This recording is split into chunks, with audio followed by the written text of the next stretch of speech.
என்னவென்றால், உனக்கு முன்னால் இருப்பவர்கள் எல்லோரையும் முட்டாள்கள் என்று நினைத்துக்கொள், அப்போது தைரியமாக பேசலாம் என்று.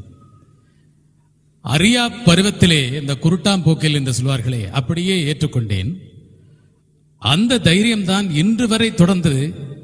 ஆனால் இன்று முதன்முறையாக மேடை கூச்சமும் சவிக்கூச்சம் மட்டுமல்ல,